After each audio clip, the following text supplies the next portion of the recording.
Good afternoon. Just wanted to do a walkthrough of my St. Pete Airbnb boat. First thing you want to do when you get here is turn on the water. There's where you turn on the water.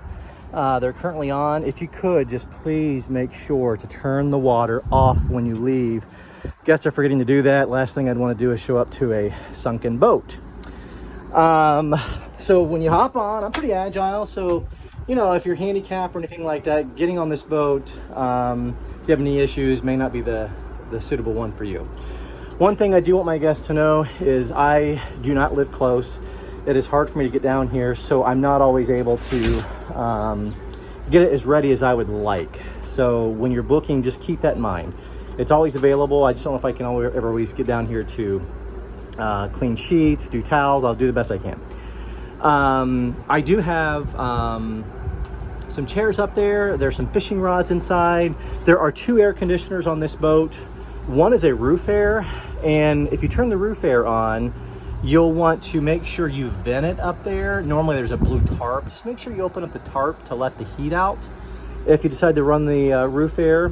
The second one is the marine air conditioner. Sometimes it will set a code, so always just make sure it's pumping out water like it is now. If it's not pumping out water, you just got to turn it off and back on again. I don't know why it's doing that. Usually the control panel will set an HPF. And then sometimes the petcock will be off. So what you want to do is check the petcock down there.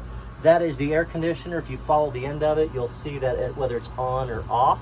And that's how you'll determine if we have a water flow issue based off that. It is seawater pumping through there to give you marine AC. Sometimes it gets clogged up with clamshells, organic material growing in it. Sometimes I have to run an acid through there to clean it out. That's why I typically will close the petcock. I've got my kids here right now. But down below here, I just recently bought some brand new bedding. So that would be that's the main place that I normally sleep. Well, if I were to sleep here, that's where I would sleep. There's brand new bedding down there. It is a little tight, if you can see. But at any rate, so to turn on the roof air, right there, just set it to cool high.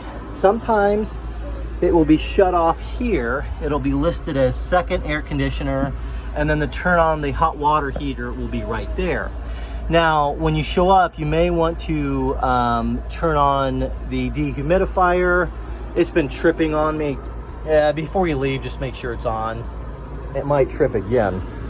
I do have window coverings. If it's super hot, it's a good idea to put the window coverings on. They're there in white. They snap on the outside just to keep as much heat out of here as possible. This configuration will make a bed. Just lift up right here, pulls out, and makes a bed. The TV right there will fold down. There is Wi-Fi. It's already hooked up. Just turn it on, use your apps. The Wi-Fi is already there. I will say that in a lot of the cupboards, I keep tools. It's an old boat, so there's always a lot of tools that we need to keep. If you could, just don't mess with all the tools that I have here. And we should be good to go. So the second air conditioner is right here. Basically, you just turn it on, set to cool. Make sure that you see water flow outside. If not, it will set an HPF code. I typically go to the bathhouse to shower, and I'm only showering when I'm here sweating and working on the boat. So I really haven't used a lot of the amenities. To turn the hot water heater on was back up in that panel. And then to turn the shower on, you want to turn that shower pump on there, and then it should be configured just like your home. Since we are below water level here, you need to pump on to pump out the shower. To flush the toilet would be right there. It is very, very finicky. Water needs to be on in order to flush. It's very temperamental. I would advise using the bathhouse as much as possible, but if you have to go, no problem. I do have to move the boat to get the tanks emptied, so I'm not always down here able to do that. On the front bed, you can turn the light on there. There's a filler there to fill right here. I've got brand new bedding right there. We've got a couple pillows. I will say if it's really hot, you do want to run the marine air to get AC here. It's very cool up here right now. There's direct ventilation here.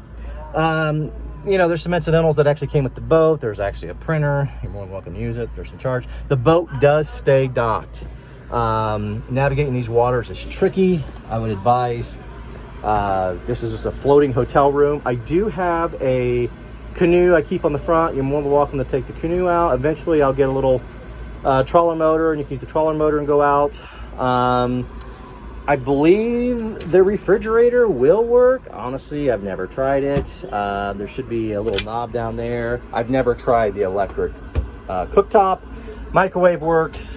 Again, it's an old boat. I'm not always here to be able to keep it clean, but I will keep it available, and I will let you know. There's some fishing rods up there. You're more than welcome to use the fishing rods.